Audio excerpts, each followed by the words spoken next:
Hello everyone, હું તહેસીન કાદરી અને આપણે અભ્યાસ કરી રહ્યા છીએ બીએસસી સેમેસ્ટર 3 એમાં subject PHYCC 303 unit 2 thermodynamics and statistical mechanics lecture number 8. આજના લેક્ચરમાં આપણે આ યુનિટના મોસ્ટ IMP ક્વેશ્ચનની વાત કરવાના છીએ. બરાબર, આ ક્વેશ્ચન છે MKBU ફાઇનલ એક્ઝામમાં 2 થી 3 વખત પૂછાઈ ગયેલો છે અને હજી પૂછાઈ શકે એવી સંભાવના છે. બરાબર, આ ક્વેશ્ચન છે 14 થી 18 માર્ક સુધી પૂછી શકાય એવો ક્વેશ્ચન છે. બરાબર, 14 થી 18 માર્કમાં પૂછાય એવો મોસ્ટ IMP ક્વેશ્ચન યુનિટ 2માંથી છે. બરાબર, બોલ્ટ્ઝમેન કેનોનિકલ વિતરણનો નિયમ. બરાબર, નિયમ શું છે? Ni = a e⁻ beta ei. બરાબર, ei છે, અહીંયા સફિક્સમાં i આવશે. તારવો તેના અચળાંકો a અને બીટાની કિંમત પણ મેળવો. બરાબર, હવે અલગ અલગ રીતે આ ક્વેશ્ચન પૂછી શકાય. જસ્ટ ખાલી એટલું કે બોલ્ટ્ઝમેનના કેનોનિકલ વિતરણનો નિયમ તારવવો અને એના સહગુણકો મેળવો, એવું પણ કહી શકે. બરાબર, અહીંયા ઇક્વેશન મેન્શન કર્યું છે, એની જગ્યાએ મેન્શન ન કરે તો પણ તમને આવડવું જોઈએ.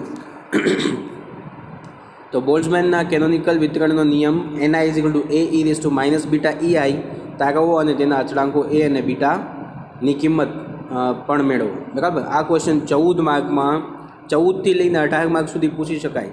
બરાબર, મોસ્ટલી તો એકદમ ઇઝી ક્વેશ્ચન છે. સ્ટેપ બાય સ્ટેપ તમારે આગળ વધવાનું છે. બરાબર, શાંતિથી આખો લેક્ચર તમે સ્કીપ કર્યા વગર જોશો એટલે તમને સમજાઈ જશે આખો ક્વેશ્ચન. પછી તમારે એક વખત મોઢે ટ્રાય કરવાની છે. બરાબર, તો સ્ટાર્ટ કરીએ. બોલ્ટ્ઝમેન કેનોનિકલ વિતરણનો નિયમ. બરાબર, Ni = a e⁻ beta ei. તો ફર્સ્ટ ઓફ ઓલ ધારો કે કોઈ એક સિસ્ટમ છે.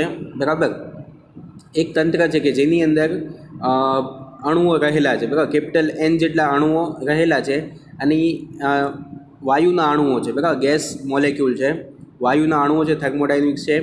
અને એની અંદર જે આખી સિસ્ટમ છે એને નાના નાના સેલમાં વેચવામાં આવેલી છે. બરાબર, જે આપણે ફેઝ સેલની પહેલાં વાત કરી એની જેમ. તો નાના નાના સેલમાં વેચવામાં આવેલી છે. એવા I સેલ છે, I જેટલા સેલ છે. બરાબર, પહેલો સેલ, બીજો સેલ, ત્રીજો સેલ, એવા I સેલ છે. અને દરેક સેલની અંદર અણુઓની સંખ્યા જુદી જુદી છે. બરાબર, પહેલા સેલમાં N1 છે, બીજા સેલમાં N2 છે, ત્રીજા સેલમાં N3 છે. એવા I નંબરનો સેલ છે, એની અંદર Ni સેલ છે. ક્લિયર? તો સ્ટાર્ટ કરીએ. ધારો કે સંતુલન સ્થિતિમાં N1 N2 N3 up two Ni એ અનુક્રમે સેલ 1 2 3 4 અપ ટુ I જેટલા કોષમાં રહેલા અણુઓની સંખ્યા છે. સેલ અથવા તો કોષ. હવે જે આખું તંત્ર છે વાયુના અણુઓનું બનેલું તંત્ર છે એને જુદા જુદા સેલમાં વેચેલું છે. અને જુદા જુદા સેલમાં રહેલા અણુઓની ઉર્જા જે છે, એક સેલ, ધારો કે કોઈ એક સેલ છે તો એની અંદર રહેલા દરેક અણુઓની ઉર્જા સમાન હશે. બરાબર, બટ એની અંદર રહેલા અણુઓની સંખ્યા જુદી જુદી હશે. બરાબર, દરેક સેલમાં અણુઓની સંખ્યા જુદી જુદી અને દરેક સેલની એનર્જી પણ જુદી જુદી હશે. ક્લિયર?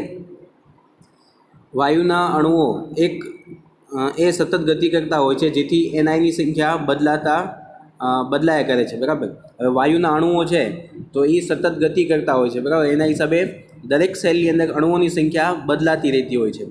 બરાબર, દરેક સેલની અંદર અણુઓની સંખ્યા બદલાતી હોય, પણ આખું તંત્ર છે એનું ટોટલ નંબર ઓફ પાર્ટિકલ એટલે કે કુલ અણુઓની સંખ્યા તો સમાન જ રહેવાની છે.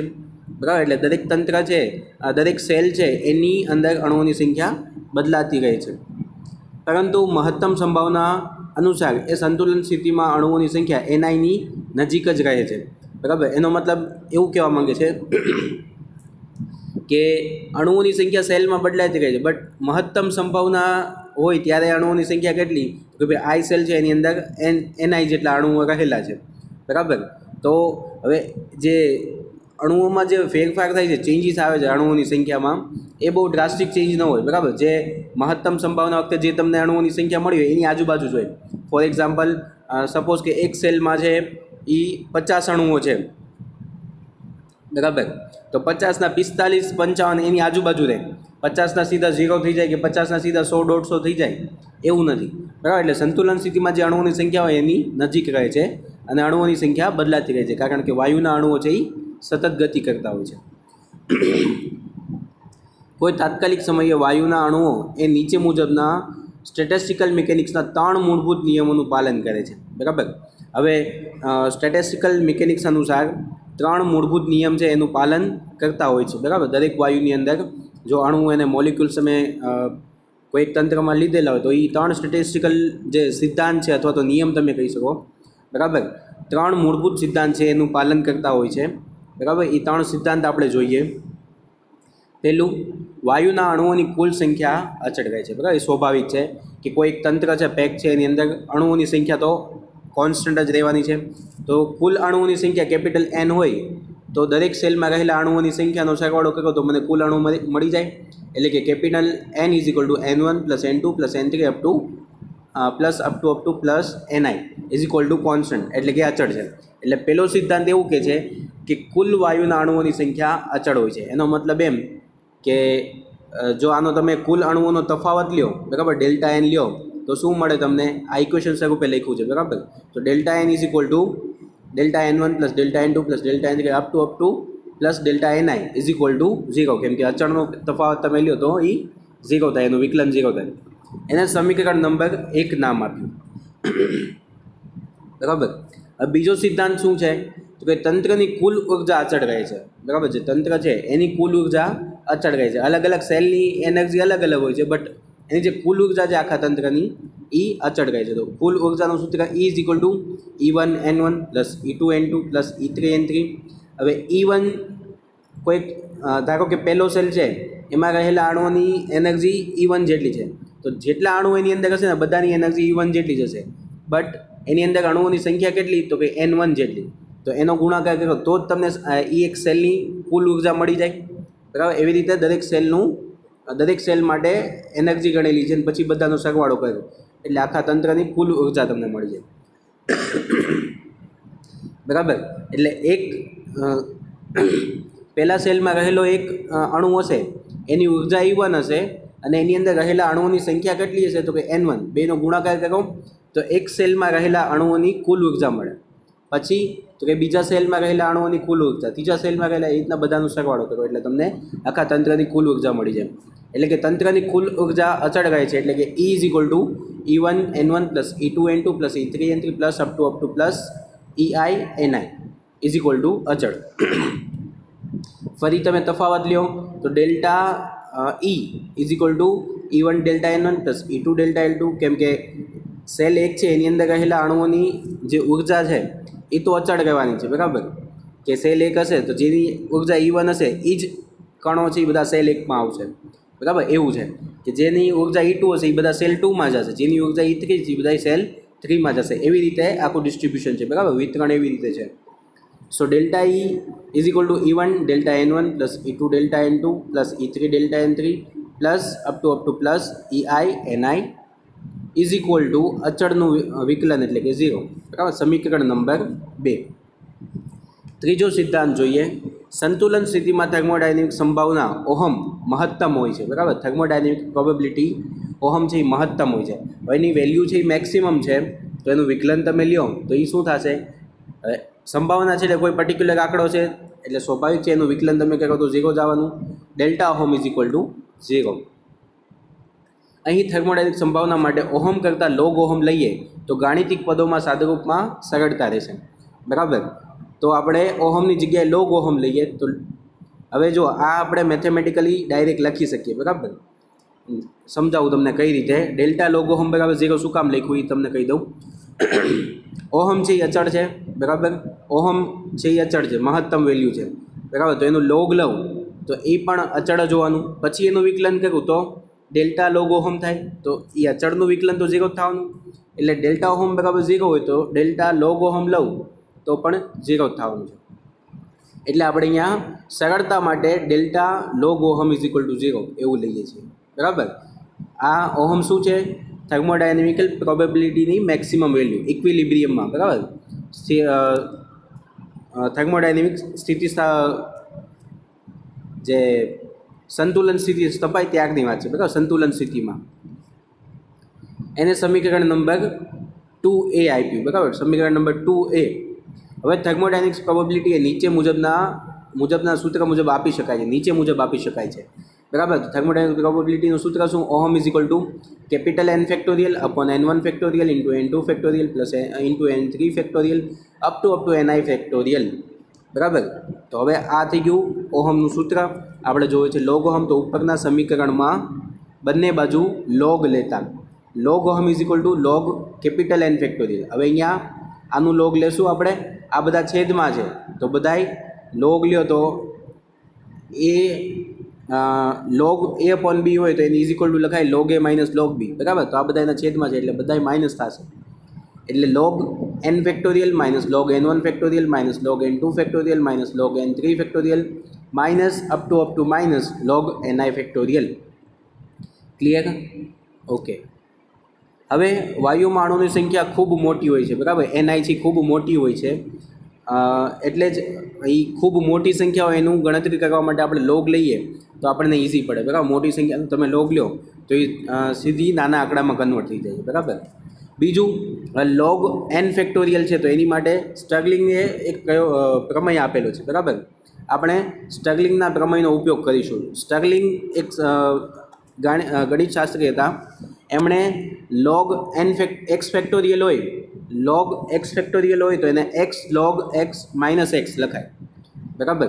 लॉग एक्स फैक्टोरियल होय तो एने x log x minus x लखाय। बराबर। एवं एमणे प्रमेय आपेलू है स्ट्रगलिंगे। तो एना प्रमेय मुजब आपणे आपणा सूत्रमां किंमत मूकीए तो शुं थशे लॉग ओहम। बराबर। आज आपणुं सूत्र है log ohm is equal to क्या क्या आवशे ई सूत्र तो कि अहींया कैपिटल N फैक्टोरियल है अहींया N1 फैक्टोरियल है अहींया N2 फैक्टोरियल है तो बधामां ई सूत्र लागशे। बराबर। दरेक एक एक टर्ममां ई सूत्र लागशे एटले कि log ohm is equal to capital N log N minus N minus. बराबर। आ जे माइनस है सूत्रनो माइनस है इंटू हवे जे पहली टर्म थी लॉग N1 फैक्टोरियल तो एनी माटे N1 log N1 minus N1। बराबर। पछी आ सूत्रनो माइनस पछी N2 log N2 minus N2 minus N3 log N3 minus N3 minus up to minus NI log NI minus NI। Clear? तो आज है स्ट्रगलिंगना formula उपरथी आपणे सादुरूप आपीए। हवे तो कि आ जे आखी टर्म है एने हूँ समेशन तरीके लखी सकूँ। बराबर। आ बधो ज सिग्मा है सरवाड़ो है बधुं आई टर्म सुधीनो सरवाड़ो है एटले एक माइनस हूँ कॉमन लई लऊँ एटले माइनस अहींया आवी जाय बाकी जे काउंसमां वधशे ए बधानो सरवाड़ो आई उपर। बराबर। एटले कि log ohm is equal to N log N minus capital N minus summation एटले कि sigma I log NI log NI minus NI। बराबर। एना समीकरण नंबर 2B एवं नाम आप्युं समीकरण नंबर 2B। बराबर। उपरना समीकरणनुं N1 N2 N3 up to NI नी सापेक्षे विकलन लेता। बराबर। ज्यां कैपिटल N है ये अचळ छे याद राखवानुं। कैपिटल N जे छे ई तंत्रमां रहेला कुल अणुओनी संख्या है एटले कैपिटल N हमेशा अचळ हशे। बराबर। हवे NI नी सापेक्षे आपणे विकलन लईए छीए। बराबर। पहेलुं पद होय तो एनुं N1 नी सापेक्षे N2 N3 up to NI नी सापेक्षे विकलन लईए तो del by del NI log ohm is equal to del by del NI पहली टर्म जे है N log N minus capital N। बराबर। Capital N log capital N minus N पहली टर्म है माइनस पछी सिग्मा वाली टर्म है summation वाली टर्म है तो एने छगड़िया काउंस में लख्यू डेल बाय डेल NI जे अंदरनी टर्म थी NI log NI minus del by del NI एनु NI। बराबर। एटले अहींया पण विकलन लागशे अहींया पण विकलन लागशे। हवे पहली टर्म है एमां कैपिटल N है। बराबर। तो अहींया capital N into log capital N है तो पहला गुणाकारनो नियम लागे। बराबर। तो पहला कैपिटल N एम नाम लॉग कैपिटल N नु विकलन शुं थशे 1 upon capital N into capital N नु विकलन थशे NI नी सापेक्षे। कैपिटल N है ये तो अचळ है एटले एनुं विकलन थई जाय 0। बराबर। एटले पहली टर्म 0 माइनस कैपिटल N नु पाछुं विकलन ए पण 0 एटले पहली टर्म जे छे ई 0 थशे। बराबर। हवे अहींया फरीथी बे टर्म है। बराबर। तो पहली टर्म है NI लॉग NI। बराबर। डेरिवेशन ऑफ विकलन कोनु करवानुं छे NI इंटू लॉग NI नुं तो आ माइनस साइन एम नाम सिग्मा एम नाम काउंस में NI तो पहला अहींया गुणाकारनो नियम लागशे। बराबर। एटले NI अचळ लॉग NI नुं विकलन 1 अपॉन NI इंटू NI नुं तो NI नी सापेक्षे 1 थाय एटले NI इंटू 1 अपॉन NI तो ये बे એ થઈ ગયું પહેલી ટર્મ વત્તા log ni એમ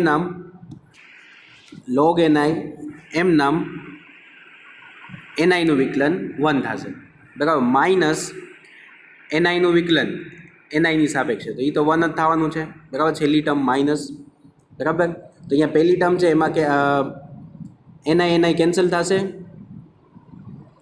બરાબર એટલે એ કેન્સલ આઉટ થશે એટલે પહેલી ટર્મ છે અહીંયા થઈ જાય 1 ને અહીંયા છે -1 બરાબર એટલે નેક્સ્ટ સ્ટેપમાં is equal to minus sigma i 1 plus log ni -1 બરાબર એટલે -1 + 1 કેન્સલ આઉટ એટલે કે del by del ni of log ohm બરાબર આનું વિકલન શું થયું is equal to minus summation over i log ni થયું બરાબર આનું વિકલન શું થયું સમેશન ઓવર log ni થયું તેથી હવે જો આ ડેલ્ટા ni છે છેદમાં છે ઓલી બાજુ એને લઈ જાઓ તો અંશમાં જશે તો delta log ohm is equal to minus summation over i log ni delta ni બરાબર તેથી હવે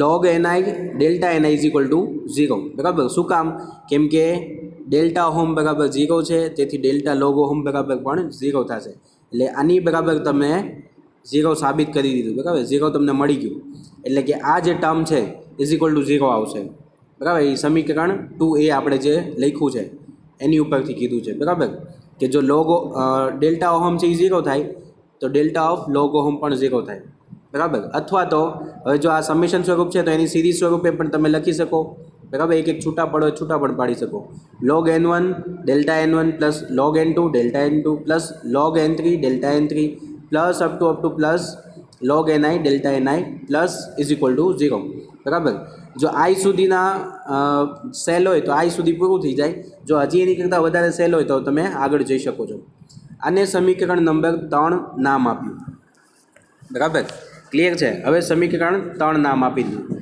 શું કર્યું પહેલા સ્ટેપમાં તો કે આપણે અણુઓની વાત કરી આખી સિસ્ટમની બરાબર એની અંદર સ્ટેટિસ્ટિકલ મિકેનિકના 3 સિદ્ધાંત ઉપરથી કામ કરે છે દરેક સમયે 3 સિદ્ધાંત એને પાડવા જ પડે બરાબર 3 સિદ્ધાંત ઉપરથી 3 સૂત્ર તારાવ્યા પહેલું સૂત્ર બીજું સૂત્ર અને ત્રીજું સૂત્ર સમીકરણ 1 2 અને 3 બરાબર આ એક સ્ટેપ થઈ ગયું હવે અહીં આપણે કહી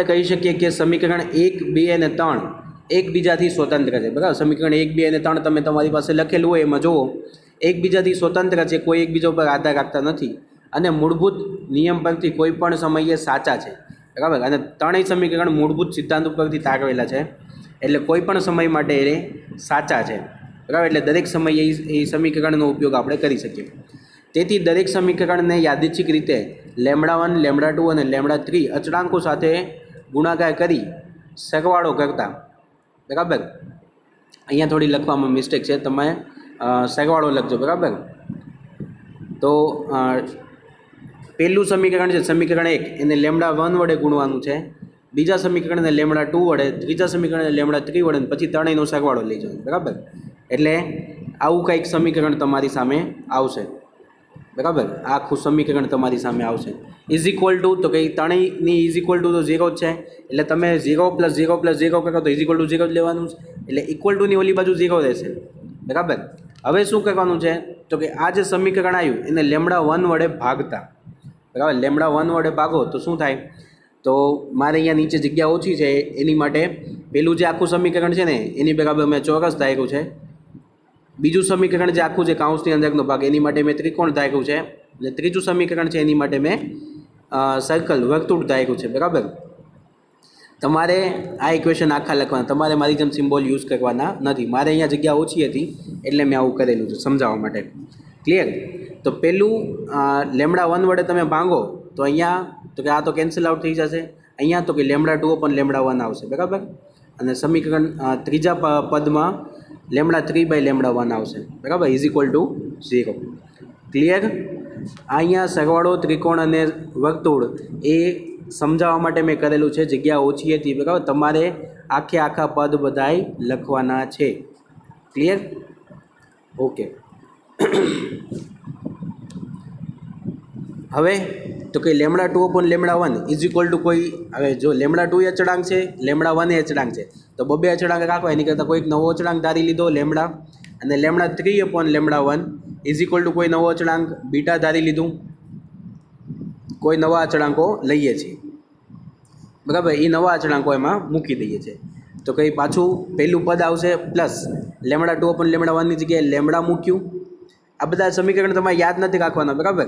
તમે જસ્ટ 3 સિદ્ધાંત ઉપરથી સમીકરણ તારવેલા પછી તમારી જોઈ જોઈને જ આગળ લખવાના છે બરાબર। પછી λ2/λ1 ઇઝ ઇક્વલ ટુ લેમડા તમે કિંમત મૂકી અને λ3/λ1 ઇઝ ઇક્વલ ટુ બીટા તમે કિંમત મૂકી બરાબર। આ ત્રણેય સમીકરણ એમનામ જ છે ઇઝ ઇક્વલ ટુ 0। હવે ઉપરના સમીકરણને સાદુરૂપ આપી ફરીથી ગોઠવતા હવે જોજો સાદુરૂપ આપીને ફરીથી કઈ રીતે ગોઠવીએ છીએ तो कि तमे पहलू पद अहींया जुओ तो एनी अंदर Δn1 कॉमन है बराबर। पछी अहींया जुओ बीजू पद एनी अंदर पण Δn1 आवे छे। त्रीजू पद जुओ एनी अंदर पण Δn2 आवे छे अने आ बधा ज सरवाळामां छे बराबर। तो हूँ आजे आ 3 टर्म में अत्यारे जे टीक करी छे एमांथी Δn1 कॉमन काढूँ तो काउंसनी अंदर शुं वधशे तो कि log n1 वत्ता अहींयाथी n1 काढूँ तो अहींया 1 वधे बट एनी साथे गुणाकारमां लेमड़ा छे एटले के लेमड़ा वधशे वत्ता लेमड़ा वत्ता तो कि आनी साथे અહીંથી n1 કાઢી લો Δn1 કાઢી લો તો e1 વધશે સાથે સાથે એની સાથે ગુણાકારમાં બીટા છે એટલે કે બીટા e1 વધશે બરાબર। તો જુઓ અહીંયા log n1 plus lambda plus beta n1 into Δn1 થયું बराबर। n1 कॉमन काढ્યું એટલે હવે તો કે n2 આમાં n2 છે આમાં n2 છે ને આની અંદર n2 છે ફરીથી कॉमन કાઢું तो log n2 plus lambda plus beta e2 काउंसमां Δn2 प्लस सेम त्रीजी टर्ममांथी हूँ Δn3 कॉमन काढी सकूँ बराबर। એટલે log n3 plus lambda plus beta e3 into Δn3 plus up to plus छेल्ली टर्म में पण सेम Δni कॉमन निकळशे Δni कॉमन निकळशे एटले अंदर शुं वधशे log ni plus lambda plus beta ei plus अहींया जो अहींया वधारानुं जे कर्युं छे एनो मतलब एवुं देखाड़े छे कि आई सुधीना सेल होय तो तमे अहींया सुधी राखी शको जो ईथी वधारे सेल होय तो पण तमे आगळ पण जई शको छो इज इक्वल टू 0 जमणी बाजू तो 0 ज रहेवानुं छे। क्लियर? तो आखुं समीकरण आपणे ताकवी नाख्युं। हवे तो कि उपरनुं समीकरणमां ni नी दरेक किंमत माटे दरेक किंमत एकबीजाथी स्वतंत्र है। हवे ni नी दरेक किंमत जे छे n1 n2 n3 ni ए बधी एकबीजाथी स्वतंत्र है अने तेमनो उकेल मेळववा जईए तो दरेक पदना सहगुणको केन्सल थाय छे बराबर। एटले के Δn1 n2 n3 ए चेन्ज है बराबर। एटले Δn1 नो सहगुणक कयो तो कि आखुं काउंस n2 नु सहगुणक कयो तो आ कई आखुं काउंस n3 नु सहगुणक आखुं काउंस तो दरेकनो सहगुणक इज इक्वल टू 0 थशे बराबर। एटले तमने आनी उपरथी आई जेटला समीकरण मळशे जेमां तमे कही शको कि log n1 plus lambda plus beta e1 is equal to 0 log n2 plus lambda plus beta e2 is equal to 0 एवा तमने आई समीकरण मळे बराबर। तमे आनो उकेल मेळववा जाओ तो एटले दरेकना सहगुणक 0 आवुं तमे क्यारे कही शको तो ज कही शको कि एक आखी सीरीज है एनी अंदर x1 x2 x3 ax bx sorry धारो आવું આપણે શું કામ લખી શકીએ તમને મેથેમેટિકલ સમજાવી દઉં થોડુંક બરાબર। હું આવું લખું a x1 plus b x2 plus c x3 બરાબર ઇઝ ઇક્વલ ટુ 0। હવે ઇઝ ઇક્વલ ટુ 0 ક્યારે થાય મને ખબર છે કે n1 n2 n3 જે અણુઓની સંખ્યા છે પર્ટિક્યુલર સેલમાં અને એ 0 નથી x1 એ 0 નથી x2 એ 0 નથી x3 0 નથી પણ ત્રણેયનો સરવાળો 0 થાય એનો મતલબ શું કે એના સહગુણકો જે હોય એ બધાય 0 થશે બરાબર। એટલે એની જે સહગુણક છે તો કે a બરાબર 0 b બરાબર 0 અને c બરાબર 0 હોય તો જ આ બધાનો સરવાળો 0 થાય બરાબર। તો સેમ આ જ મેથેમેટિકલ રૂલનો આપણે ઉપયોગ કર્યો છે અને નીચે આપણે લખ્યું છે કે ઉપરના સમીકરણમાં એનઆઈની દરેક કિંમત એકબીજાથી સ્વતંત્ર છે અને એનો ઉકેલ મેળવવા જઈએ એટલે દરેક પદનો સહગુણક છે એ 0 થાય. એ 0 હોય તો જ જમણી બાજુ 0 થાય. ક્લિયર? એટલે નેક્સ્ટ સ્ટેપમાં આપણે લખશું, હું છેલ્લા પદ માટે લખું છું, આઈવાળા પદ માટે જનરલ ફોર્મમાં log ni plus lambda plus beta EI is equal to 0. બરાબર, છેલ્લું પદ આપણે મળ્યું. આઈની બધી જ કિંમત માટે આ સમીકરણ છે એ સાચું છે. બરાબર, તમે 1 લઈ લો, 2 લઈ લો, 3 લઈ લો, દરેક કિંમત માટે આ સાચું છે. તેથી log ni is equal to minus lambda minus beta EI. હવે તો કે મારે અહીંથી લોગ દૂર કરવો છે તો હું શું લઈ શકું? એક્સપોનેન્શિયલ ચરઘાતાંક લેવો પડે. એટલે બંને બાજુ લોગ દૂર કરવા માટે e⁻ લેવું પડે. બરાબર, e⁻log ni તો એ થઈ ગયું ni, એટલે કે ni is equal two e minus lambda minus beta EI. બરાબર, આખું ઈની ઘાતમાં હોય ગયું. હવે તો કંઈ જે ઘાતની ઘાત હોય એનો સરવાળો થાય તો એ મુજબ એને છૂટા પાડીએ તો કે પહેલું પદ છૂટું પડશે અને બીજું પદ છૂટું પડશે. હવે પહેલું પદ છૂટું પડ્યું e માઇનસ લેમડા. હવે લેમડા કોઈ અચળાંક છે, ઈ છે એ પોતે અચળાંક છે. ઈની ઉપર કોઈ અચળાંક ઘાત હોય તો એ આખી ટર્મ તો અચળાંક જ રહી. તો એની જગ્યાએ આપણે શું ધારી લીધું? એ. બરાબર, કોઈ નવો અચળાંક છે એ છે into e minus beta EI. એને સમીકરણ નંબર એમ નામ આપ્યું. બરાબર, સમીકરણ એમ. બરાબર, તો તમે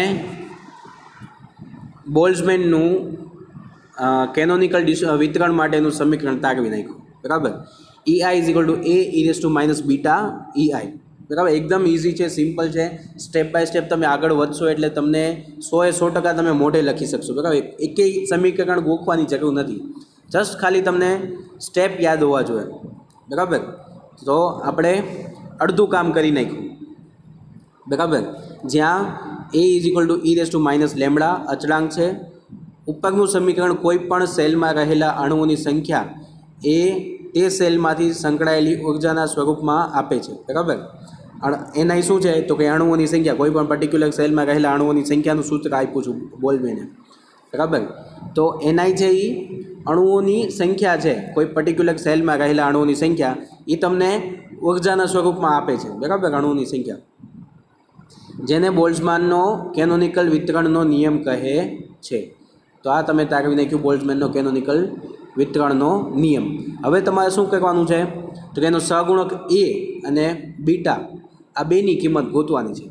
એ અને બીટાની કિંમત તમને મળી ગઈ એટલે તમારો 18 માર્કનો ક્વેશ્ચન છે અહીંયા કમ્પ્લીટ થશે. મોસ્ટ IMP ક્વેશ્ચન છે. બરાબર, સો પહેલાં થોડીક આપણે એનું સમીકરણ તાર્યું બોલ્ટ્ઝમેનનું, તો એ સમીકરણ શું કહેવા માંગે છે, બરાબર, સાચું ફિઝિક્સ શું છે એની પાછળ એની વાત કરીએ.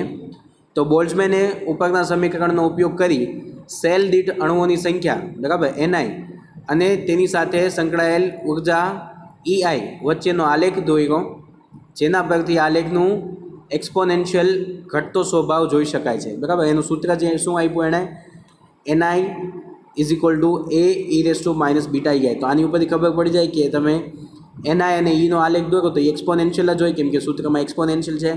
બીજું અહીંયા માઇનસની નિશાની છે એટલે એ ઘટતો જશે. બરાબર, એટલે એક્સપોનેન્શિયલી ડિક્રીઝ તમે જોઈ શકો છો. તો ni વિરુદ્ધ EIનો આલેખ દોર્યો તો એ એક્સપોનેન્શિયલી ડિક્રીઝ આવો આલેખ મળે છે. બરાબર, આલેખ પરથી કહી શકાય કે ઓછી ઉર્જા ધરાવતા સેલમાં અણુઓની સંખ્યા વધારે હોય છે. બરાબર, ઓછી ઉર્જા, હવે જો અહીંયા ઉર્જા છે, અહીંયા અણુઓની સંખ્યા છે, ઓછી ઉર્જા ક્યાં હોય? અહીંયા હોય. બરાબર, ઓછી ઉર્જા તો એમાં અણુઓની સંખ્યા મહત્તમ, અને ઉર્જા વધતી જાય એમ અણુઓની સંખ્યા ઘટતી જાય છે. બરાબર, એક્સપોનેન્શિયલી ડિક્રીઝ. અને વધારે ઉર્જા ધરાવતા સેલમાં અણુઓની સંખ્યા ઓછી હોય છે. ક્લિયર? તો આ થઈ ગયો બોલ્ટ્ઝમેન કેનોનિકલ વિતરણનો નિયમ, ni is equal two a minus beta EI. હવે એના સહગુણકોની વાત કરીએ. અચળાંક એની તારવણી, બરાબર, જે એ છે એ કઈ રીતે તારવવાનું છે એ જોઈ લે. દરેક સેલના અણુઓની સંખ્યાનો સરવાળો કુલ તંત્રમાં રહેલા અણુઓની સંખ્યા કેપિટલ N આપે છે. બરાબર, એટલે દરેક સેલના અણુઓની સંખ્યાનો સરવાળો એટલે કે સમેશન ni. બરાબર, summation ni is equal two capital N is equal two summation over i minus e beta. બરાબર, એનું જે સમીકરણ શું હતું ni વાળું સમીકરણ, એમાં ખાલી સમેશન લીધું છે. बराबर। आ समीकरण में तमे समेशन लियो, सरवाळो लियो दरेक सेल माटे, बराबर। तो समेशन शुं थशे, ni इज इक्वल टू ए तो अचळांक छे, summation e raise to minus beta ei, बराबर। तो ये तमने समेशन ni शुं आपशे, कुल अणुओनी संख्या इज इक्वल टू कंईक आवुं समीकरण, एने समीकरण नंबर 4 नाम आप्युं। समीकरण 4 में सिग्मावाळुं पद जे छे ए पार्टीशन फंक्शन कहे छे, बराबर। जे आ पद मळ्युं एटलुं एने पार्टीशन फंक्शन कहे छे, जेने z वडे दर्शावाय छे, बराबर। तो आने z वडे दर्शावाय छे। तो z is equal to summation सिग्मावाळुं जे पद छे ए लख्युं छे summation e raise to minus beta ei। z नी किंमत समीकरण 4 में मूकता, बराबर, z नी किंमत समीकरण 4 में मूकता capital N is equal to az, ए तो एम नाम ज छे, तो ए ने करता बनाव तो A is equal to capital N upon z थई गयुं, ज्यां कैपिटल N शुं छे, तंत्र में रहेला कुल अणुओनी संख्या, अने z छे पार्टीशन फंक्शन माटे e raise to minus beta ei summation में, बराबर। तो ए नी किंमत मळी गई तमने। ए नी किंमत समीकरण m में मूकता शुं थशे, आई में सेल में रहेला अणुओनी महत्तम थर्मोडायनेमिक प्रोबेबिलिटी आपे छे, ni is equal to n upon z into e raise to minus beta ei, बराबर। अहींया z नी जग्याए तमारे समेशनवाળી सिग्मावाળું पद मूकवुं होय तो मूकी शको छो, बराबर। आ तमे जे अचळांक हतो ए तारवी नाख्यो। हवे आपणे वात करीए अचळांक बीटानी तारवणी माटे। तो के बीटानी तारवणी माटे धारो के डेल्टा क्यू जेटली थोड़ी ऊर्जा तंत्र ने आपवामां आवे छे, बराबर, जेथी वायुना अमुक अणुओ के जे ओછી ऊर्जा स्टेट धरावे छे तेमांथी वधारे ऊर्जा धरावता सेल में जशे, बराबर। हवे चोक्कस कद धरावता वायुने तमे थोड़ीक ऊर्जा आपो एटले जे एना अणुओ ए ऊर्जा मेळवे अने ओછી ऊर्जावाळा सेलमांथी वधारे ऊर्जावाळा सेलमां जाय, बराबर। धारो के दरेक सेल में अणुओनी संख्या में थतो फेरफार, हवे तमे ऊर्जा आपी एटले दरेक सेल में पहेला शुं हतुं तो कई संतुलन स्थिति में हतुं, बराबर। एटले हवे तमे थोड़ीक ऊर्जा आपी एटले दरेक सेलनी अंदर अणुओनी संख्या चेन्ज थशे, बराबर, वायुना अणुओनी गतिना हिसाबे। एटले दरेक सेलनी अंदर थतो फेरफार तो dn1 dn2 dn3 up to वगैरह ni सुधीना आटलो फेरफार थयो, बराबर। अनुक्रमे सेल 1 सेल 2 सेल 3 माटे, बराबर। तो सेल 1 में अणुओनी संख्या में जे फेरफार थयो ई dn1, सेल 2 में थयो ई dn2, सेल 3 में dn3, क्लियर। तो तमे खाली थोड़ीक ऊर्जा आपी एटले एनी अंदर आटलो चेन्ज थयो। थर्मोडायनेमिक्सना नियम मुजब अचल कदे आंतरिक ऊर्जा में थतो फेरफार नीचे मुजब आपी शकाय, बराबर। डी थोड़ीक ऊर्जा आपी एटले D is equal to D Q, तमे जे ऊर्जा आपी ई केटली थशे TDS जेटली, बराबर। TDS आ थर्मोडायनेमिक्सना नियम उपरथी छे, बराबर। आ नियम आपणे आनी पहेलाना सेमेस्टर में तारवी गया छे थर्मोडायनेमिक्स में। DE is equal to TDS, बराबर, अने DE/DS is equal to T, okay. तो आमांथी DS ने करता बनो DS is equal to 1/T DE समीकरण नंबर 5। स्टेटिस्टिकल मिकेनिक्सना बीजा सिद्धांत मुजब, बराबर, हमणां जे आपणे 3 सिद्धांत जोया एमां बीजो सिद्धांत हतो कि कुल ऊर्जा E अचल होय छे, एनी उपरथी शुं कीधुं, ऊर्जानो फेरफार DE is equal to E1 dN1 plus E2 dN2 plus E3 dN3 plus up to plus EI dNI plus, बराबर। तो आखी सीरीज लखीए ने सरवाळा स्वरूपे लखी सकूँ सिग्मा स्वरूपे समेशन में, बराबर। तो समेशन EI dNI एने समीकरण नंबर 5A नाम आप्युं, बराबर। आपणे जाणीए छीए शुं जाणीए छीए तो कि थर्मोडायनेमिक आपणे जाणीए छीए entropy S is equal to K log ohm, बराबर। आनी पहेलाना क्वेश्चन में आपणे तार्युं हतुं थर्मोडायनेमिकल प्रोबेबिलिटी में, बराबर। S is equal to K log ohm थाय, बराबर। S is equal to K log ohm, ज्यां S शुं छे एनी एंट्रोपी छे तंत्रनी, K छे बोल्ट्जमेननो कॉन्स्टंट छे, ओहम छे ए थर्मोडायनेमिक प्रोबेबिलिटी छे, बराबर, थर्मोडायनेमिक संभावना छे। तेथी DS is equal to K D log ohm थाय, DS is equal to K तो अचळांक छे D log ओहम थशे, बराबर। तेथी DS is equal to K D log ohm नी किंमत मूकी क्यांथी समीकरण 2B मांथी, बराबर। log ohm is equal to शुं थाय N log N minus sigma over I ni log ni minus ni, બરાબર. સમીકરણ 2b માંથી એ કિંમત મૂકી. હવે તો કે ds ઇઝ ઇક્વલ ટુ, હવે કેપિટલ એન છે એ તો અચળાંક છે, તો એનું વિકલન અંદર આ ડી અંદર જશે, બરાબર, બેનું વિકલન થશે. તો આનું વિકલન પહેલી ટર્મનું તો 0 થઈ જવાનું છે, એટલે આ ટર્મ થઈ ગઈ 0. આ માઇનસ છે એ બહાર આવશે, એટલે કે માઇનસ કે ઇન્ટુ, હવે અહીંયા વિકલન કરીએ તો ફરીથી ગુણાકારનો નિયમ લાગશે, બરાબર. ગુણાકારના નિયમ અનુસાર વિકલન થશે. એનઆઈ છે એ કોન્સ્ટન્ટ, લોગ એનઆઈનું વિકલન કરીએ તો 1/ni, તો એ બી કેન્સલ આઉટ, એટલે કે પેલું આ થશે 1, બરાબર, વત્તા ગુણાકારના નિયમ મુજબ લોગ એનઆઈ એમ નામ એનઆઈનું વિકલન એટલે કે ડી એનઆઈ, બરાબર, ઈ એમ નામ માઇનસ એનઆઈનું વિકલન 1, એટલે કે અહીંયા 1 થશે અને આ બે ગુણાકારની વિકલનનો જે પહેલું પદ આવશે એ 1 થશે. તો આ +1 હશે, આ -1 હશે, એ બે કેન્સલ આઉટ થશે. સાદુરૂપ આપશો એટલે ખાલી વચ્ચેની ટર્મ વધશે, બરાબર. એ વચ્ચેની ટર્મ શું છે? લોગ એનઆઈ ડી એનઆઈ, બરાબર. અને આ માઇનસ પહેલેથી આ તો ઈ અને કે એમ નામ, એટલે કે DS is equal to minus કે લોગ એનઆઈ ડી એનઆઈ, બરાબર. આપણે ધારીએ છીએ કે તંત્ર એ ઉષ્મીય સંતુલનમાં છે. આપણે એવું ધારી લઈએ કે તંત્ર છે ઉષ્મીય સંતુલનમાં છે, એટલે બોલ્ટ્ઝમેનના નિયમનું પાલન કરે તે, તો કે NI is equal to A e⁻ beta EI લઈ શકાય. એટલે કે DS is equal to minus K સમેશનની અંદર લોગ એનઆઈની જગ્યાએ શું મૂક્યું? e⁻ beta EI into DNI. આપણે શું કરીએ છીએ? બીટાની કિંમત આપણે તારવવી છે, બરાબર, એટલે આ બધું કરીએ છીએ. તો બીટાની કિંમત ગોતીએ છીએ, બરાબર. એટલે DS is equal to minus કે સમેશન એમ નામ. હવે પાછું અહીંયા લોગમાં અંદર ગુણાકાર છે, એટલે પહેલાં લોગ એ માઇનસ લોગ આ ઈ બેઝ છે, બરાબર. ઈ બેઝ હોય એટલે આનું e⁻ તમે લોગ લ્યો તો પાછું ઈ નીચે આવી જાય, બરાબર. એટલે જે ઘાત હોય એ આગળ આવી જાય અને લોગ ઈ છે 1 થઈ જાય. એટલે આગળ આવેલી ઘાત કઈ છે? માઇનસ બીટા EI ઇન્ટુ ડીએનઆઈ, તો એમ નામ જ છે, બરાબર. એટલે DS is equal to minus કે લોગ એ, આખું કાઉન્સ ખોલી નાખ્યું, માઇનસ કે લોગ એ સમેશન ડીએનઆઈ પ્લસ આ માઇનસ વચ્ચેનો, એટલે માઇનસ માઇનસ પ્લસ કે બીટા સમેશન EI ડીએનઆઈ.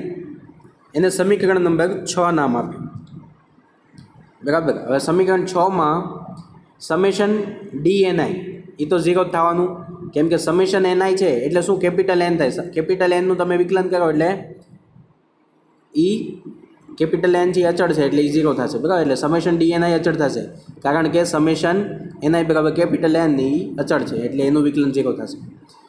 તો આ પહેલી ટર્મ છે એ 0 થઈ ગઈ ઓટોમેટિકલી. બીજી ટર્મમાં DE is equal two summation EI into Ni, બરાબર. સમેશન EI ઇન્ટુ એનઆઈ, આની જગ્યાએ ડીઈ લખી શકાય, ઉર્જાનો ફેરફાર. આ બે કિંમત છે સમીકરણ 6માં મૂકી દઈએ, બરાબર. આ બધી કિંમત સમીકરણ 6માં મૂકતા ડીએસ ઇઝ ઇક્વલ ટુ કે બીટા ડીઈ એટલું જ વધશે. પહેલી ટર્મ તો 0 થઈ ગઈ, કે બીટા ડીઈ એટલે એટલું વધ્યું. એને સમીકરણ નંબર 7 આપીએ. સમીકરણ 5 અને સમીકરણ 7ને સરખાવતા, બરાબર. સમીકરણ 5 અને 7ની સરખામણી કરીએ. સમીકરણ 7 શું છે જોઈ લો તમે. ડીએસ ઇઝ ઇક્વલ ટુ કે બીટા ડીઈ, અને સમીકરણ 5 શું હતું એ તમને હું કહું. સમીકરણ 5 હતું, સમીકરણ 5 તે થર્મોડાયનેમિક્સનો નિયમ હતો, બરાબર. DS is equal two 1/T into DE, બરાબર. થર્મોડાયનેમિક્સનો નિયમ સમીકરણ 5.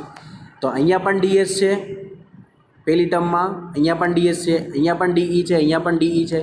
તો આ બેની કમ્પેરિઝન કરો, આ બેને સરખાવો તમે, તો 1/T ઇઝ ઇક્વલ ટુ કે બીટા મળે, બરાબર. એટલે સમીકરણ 5 અને સમીકરણ 7ને સરખાવતા કે beta is equal two 1/T મળે અને beta is equal two 1/KT મળે, બરાબર. કે beta is equal two 1/T, that's why beta is equal two 1/KT. જ્યાં કે છે બોલ્ટ્ઝમેનનો અચળાંક છે, ટી છે એ નિરપેક્ષ તાપમાન છે. તેથી હવે જો તમને બીટાની કિંમત મળી ગઈ, એની કિંમત એ મળી ગઈ, એટલે હવે ક્વેશ્ચન પૂરો થશે, બરાબર. તેથી EI જેટલી ઉર્જા ધરાવતા આઈ સેલમાં રહેલા અણુઓની સંખ્યા નીચે મુજબ આપી શકાય છે. એના is to e raise to minus beta EI, જ્યાં બીટાની જગ્યાએ 1/KT મૂકી દો એટલે તમારો ક્વેશ્ચન પૂરો. ક્લિયર? તો આવી રીતે તમે બોલ્ટ્ઝમેનનો કેનોનિકલ વિતરણનો નિયમ તારવ્યો અને એનો સહગુણક એ અને બીટા તારવ્યા. બરાબર, સાવ ઇઝી ક્વેશ્ચન છે. સ્ટેપ બાય સ્ટેપ તમે સમજી લેશો એટલે તમને આવડી જશે. બરાબર, તો આજનો લેક્ચર અહીંયા પૂરો કરીએ છીએ. બરાબર, મોસ્ટ IMP ક્વેશ્ચન છે. ન આવડે તો 2 ફેરી લખીને ટ્રાય કરજો, બટ આ ક્વેશ્ચન તમને આવડવું જોઈએ. બરાબર, થેન્ક યુ વેરી મચ.